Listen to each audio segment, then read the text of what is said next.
Des affiches dans les rues de Jérusalem rendent déjà hommage au grand rabbin Ovadia Yosef, décédé ce lundi même à l'âge de 93 ans. Les funérailles auront lieu dans 1 heure à peine et l'heure est au recueillement. Qu'est-ce qu'on va faire maintenant?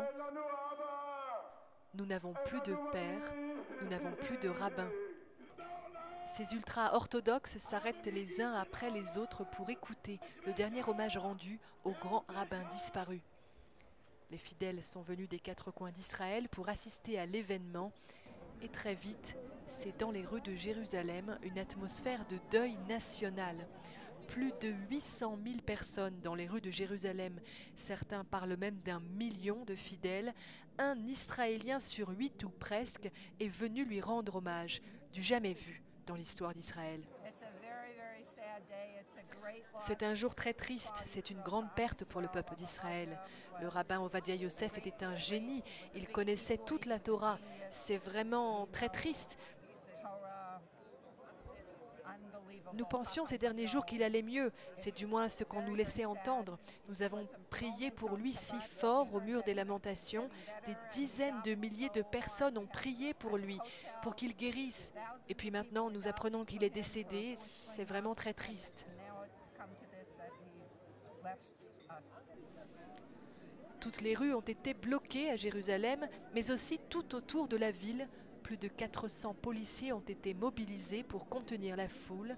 Un moment unique, un moment douloureux, les derniers adieux au père spirituel d'Israël.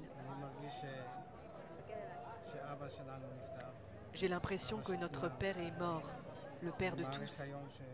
En même temps, je suis très émue de voir que presque 1 million de personnes sont venues pour lui rendre un dernier hommage. Ce n'était pas seulement un rabbin, c'était un père spirituel pour toute la communauté d'Israël et à tous les points de vue. Il a vraiment veillé spirituellement sur la communauté d'Israël pour qu'elle reste forte, unie. Le rabbin Ovadia Yosef était l'une des figures les plus respectées dans la communauté séfarade et religieuse en général, un véritable leader religieux, charismatique, qui a su unir tous les Israéliens, toutes tendances confondues, religieux, traditionnalistes, ultra-orthodoxes. C'est lui qui a créé le parti Chasse, l'un des partis religieux les plus influents du pays.